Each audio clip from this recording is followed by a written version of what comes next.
Hello good morning everyone. आज हम लोग क्लास 10 का चैप्टर 8 रीड करने जा रहे हैं। चैप्टर का नाम है यादगिरींजा काफिला, जिसके लेखक है मोती प्रकाश। डॉक्टर मोती प्रकाश जो जन्मु 15 मई 1931 में जिलो ठट्टो सिंध में थियो हो। जो डॉक्टर मोती प्रकाश है उनका जन्म 15 मई 1931 को सिंध के ठट्ठा नाम का जो जिला है वहाँ हुआ था। हिन साहिब सिंधी शायर, ॿारनि जा गीत, यात्रा वृतांत, सिंधी नाटक, साहित्यिक लेख लिखी सिंध साहित्य खे मालामाल कयो। इन लेखक ने सिंधी में शायरी लिखी, बच्चों के गीत लिखे, यात्रा वृतांत लिखे, सिंधी नाटक लिखे, साहित्यिक लेख लिखे। इससे सिंध साहित्य को मालामाल किया। मशहूर सिंधी गीत आंधीअ में ज्योति जगाइण वारा सिंधी। मशहूर जो सिंधी गीत है आंधीअ में ज्योति जगाइण वारा सिंधी हिंद सिंध में मशहूर अथस। ये गीत किसने लिखा है? मोती प्रकाश जी ने। केसी साहित्य अकादमी इनाम सां भी नवाजो वियो। इनको साहित्य अकादमिक इनाम भी मिला है।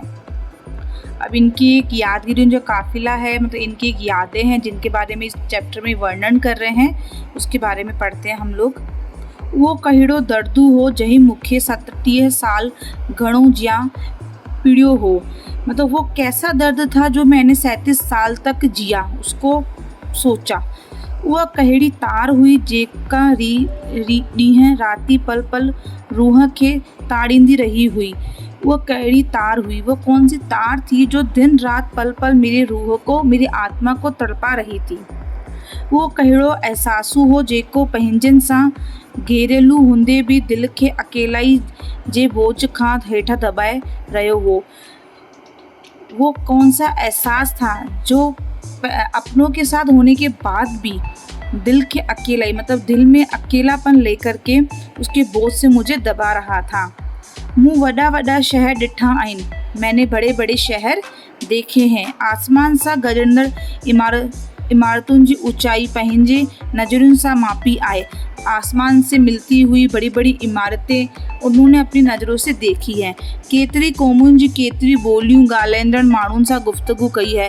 कितनी ही जाति के लोगों से कितनी ही उनकी बोलियां अलग अलग बात करी है।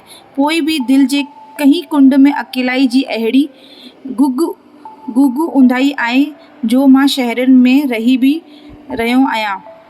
मतलब फिर भी मेरे दिल के किसी कोने में बहुत अंधेरा है जो मैं शहर में रह भी रहा हूँ। इमारतों जे आजाइश भरिन कमीरन में रहंदे भी बेआरामू रहियो आहियां। बहुत बड़ी बड़ी इमारतों, बहुत बड़ी खुशियों में रहने के बाद भी मैं बेआराम होकर रह रहा हूँ।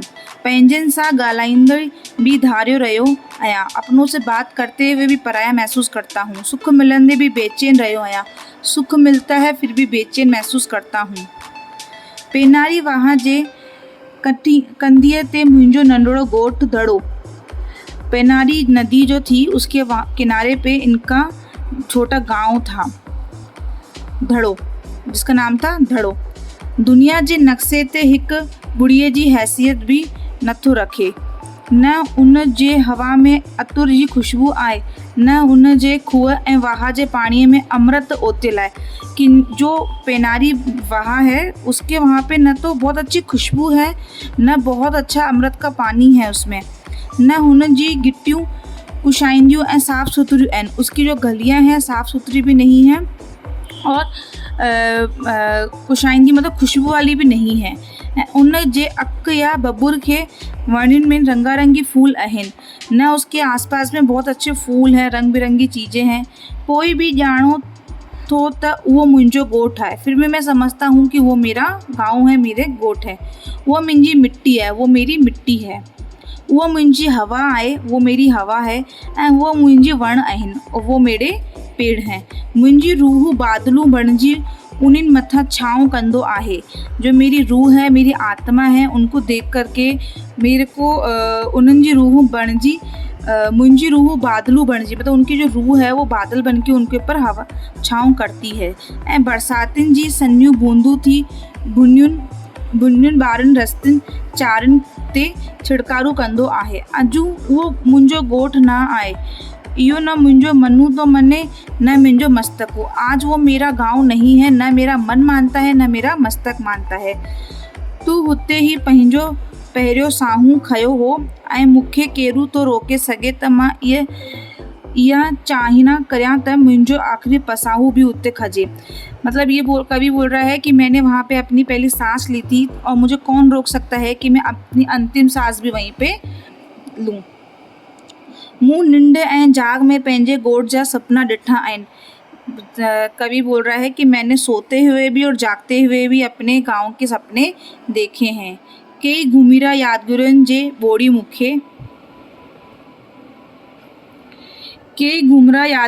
ॿोड़ी मूंखे सरिन दरियाऊं कयो आहे।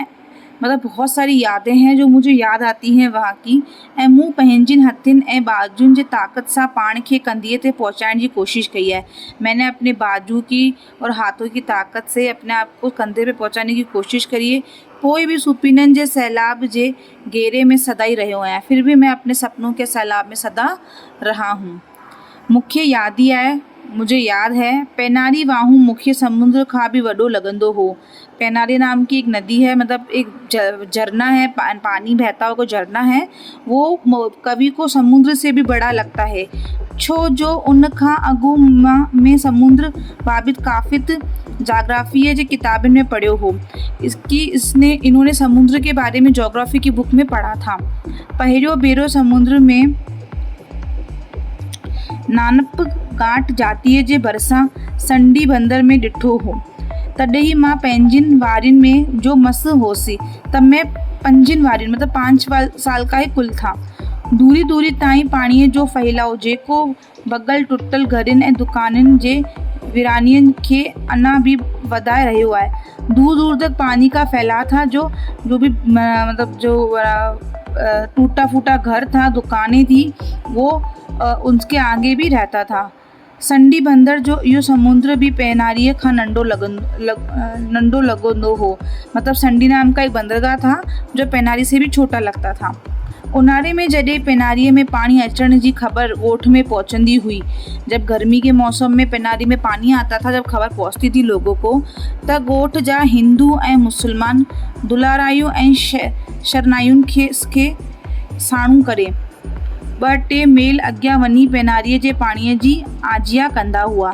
मतलब जो गोट के हिंदू और मुसलमान थे, वो दुलाली और शहनाइयाँ जो होती हैं उनको बुला करके 2-3 मिनट के लिए ही पेनारी जो नदी थी, जो झरना था ना, वाहू था, वो वहाँ पे जाके आजिया करते थे। ॾिसंदे ॾिसंदे पेनारी तारी थी वेंदी हुई ऐं हुन जी छूह भरी छोलियूं कखियुनि कानियुनि वॾियुनि ऐं टारियुनि खे लोडंदियूं किनारे पहुंची वेंदी हूँ। मतलब देखते देखते पेनारी भर जाती थी और उसके जो पानी था छिलकता हुआ, घर करता हुआ, टहरियों से मिलता हुआ, लौटता हुआ किनारे पर पहुंच जाता था। मुंहिंजी ॾाॾी मेरा कपड़ा खारू में टहिकाए थालू मथे ते रखी। मतलब उनकी जो दादी थी वो मेले कपड़े पानी में भिगो करके और सर पे रख करके उस थाल को जनाने घाट ते धोअण वेंदी हुई। मतलब जो लेडीज़ के लिए होता है, महिलाओं के लिए जो घाट होता है, वहाँ पे धोने जाती थी। हुआ कपड़ा सटंदी हुई है असी संदिस अॻियां तुगड़ी पेनारीअ में विझंदा हुआसीं। वो कपड़े सटती थी और ये उनको जो तुगड़ी होती थी उसको पेनारी में डालते थे। कॾहिं कॾहिं असांखे मर्दाना घाट ते भी जाणो हलंदो हो। बदन ते मथे में मेटू विझी या पाण खे तेलू थपे असीं नंढा मटका ऐं दिला पाणीअ में विझी तरण जी कोशिश कंदा हुआसीं। मतलब जो कवि वो बता रहा है कि मैं अपने शरीर पर मेटू मतलब मिट्टी के लिए होता है, येलो का मिट्टी कलर का आता है, जो बदन पे लगा करके और सर पे तेल लगा करके हम मटके जो होते थे उनको उनके ऊपर चढ़ करके तैरने की कोशिश करते थे।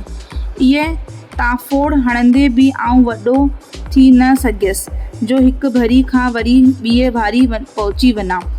आरबू खमीसो रमजानू ऐं उमर सलूक गुस्साए पेनारीअ में विञण वेंदा हुआ।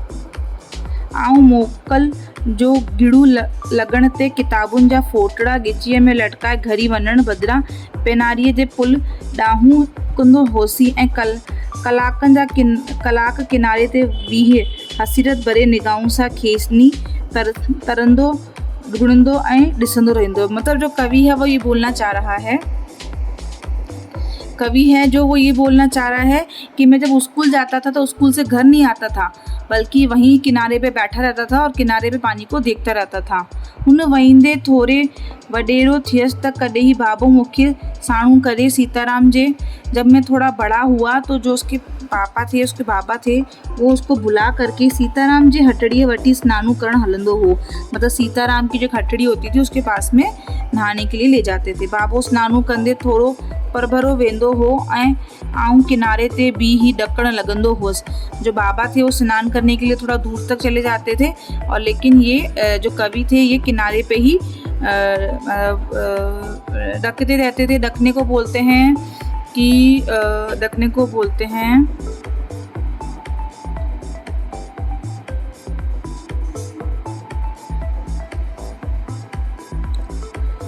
ढक्कन। मतलब जब हम नहा लेते हैं तब हम बहुत ज़्यादा घबराहट में, बहुत ज़्यादा ठंड में, जैसे सर्दी सी लगती है हमें बहुत ज़ोर से, उस तरह से महसूस करते थे। स्नानु करण बई सीताराम जे कखाई झोपड़ी में वेंदा हुआसीं। नहाने के बाद में सीताराम की जो झोपड़ी थी वहाँ जाते थे ऐं चवंदा हुआसीं जय सीताराम जय सीताराम जय सीताराम। बोलते थे जय सीताराम जय सीताराम जय सीताराम। सफ़ेद ॾाढ़ीअ ऐं जटाउनि वारो ॿाओं मोट में खीकार कंदो हो। मतलब ये सफ़ेद जपटाओं वाला होता था सीताराम जो थे बहुत ज़ोर से खीकार करते थे, ज़ोर से चिल्लाते थे। बाबो अधु कलाकु खन बाहे सीताराम सा रिहाण करे उथंदो हो। मतलब आधे घंटे तक जो उसके बाबा थे वो सीताराम से बात करते थे। तब मोकलाई महिल बाहो मुंहिंजे हथ ते तिरीअ ते भुगड़न ऐं कारी डांख जो प्रसाद रखंदो हो। जब कवि उधर से वापस आते थे तो उनके हाथ में जो भुने चने होते हैं वो और काली किशमिश रख दी जाती थी। पोइ बाबे जी आंगुरी पकड़े आऊं घर हली वेंदो हुअसि। उसके बाद में बाबा के हाथ पकड़ के अपने घर चला जाता था। असांजा इम्तिहान वेझो थींदा हुआ त बाबो पल्लो तराए मानियूं पचाराए हलंदो हो। अगर हमारा एग्ज़ाम होता था, पास में आता था, तो जो बाबा थे, इसके पापा थे, वो पल्लो तराए, एक पल्लो सब्जी होती है सिंधी की, उसको बना करके और मानी मतलब खाना बना करके हलंदो हो। धड़े ऐं वालीशाह जे विच में पेनारीअ जे रेगुलेटिंग वारी पुल ते असांखे पढ़ाइण लाई। मतलब वहाँ बैठ करके उनके बाबा उनको पढ़ाते थे। पेनारी जो वहाँ थी, नदी थी, उसके पास में बैठ करके। असी पुल ते हेठी वही रहंदा हुआसीं। मतलब वो पुल के नीचे बैठ जाते थे। हेठा पानी घड़ी घाट करे वेंदो हो ऐं आऊं हिसाबन जो हलू ॻोल्हंदो रहियुसि। मतलब पानी जो होता था वो पुल के नीचे से बहता रहता था और वो अपने मैथ्स के सवाल है, हिसाब है, पढ़ाई है, वो करता रहते थे। सावण जो महीनो ईंदो हो त थधिड़ीअ जे चांडोकी रात में शैल जा कोरड़ा बेड़ियों बारे निकलता हुआ। मतलब जब सावन का महीना आता था, ठंडड़ी जो आती थी, उसमें चांदों की रात, मतलब बहुत अंधेरी रात होती थी, तो कोड़ियाँ मतलब बेड़ियाँ बारे निकलता हुआ। मतलब ये मतलब जो शाले होती थी, जैसे कुछ लकड़ी का कुछ, उसको जला के निकलते थे। काको बेड़िए जे आघात ते बीही गाईंदो हो। धावण जा नगपाल झूलेलाल। मतलब वो जो बेड़ी निकलती थी, ठेला बोलते थे जिसको हम लोग, उसमें आग लगा के निकलते थे, फिर वो गाना गाते थे। इसके जो बाबा थे, काका था, वो धावण जा नगपाल झूलेलाल। शैल जा साथी संदेश सुर सा सुर मिला झूलेलाल जा पंज गाईंदा था। बाकी लोग थे उधर, वो उनके साथ में सुर से सुर मिला करके झूलेलाल के पंजकड़े होते हैं वो गाते थे। असी झूठा खाईंदा राग रंग चरी चनी गरबिन जी उए महफिल माणींदा हुआसीं। हम जूठा खाते, हमको नींद आती थी, फिर भी हम उनके साथ में जाते थे, उनके रंग में रंग मिलाते थे और महफिल जमाते थे। चैप्टर ख़त्म हो गया है। चलो, have a nice day, good bye.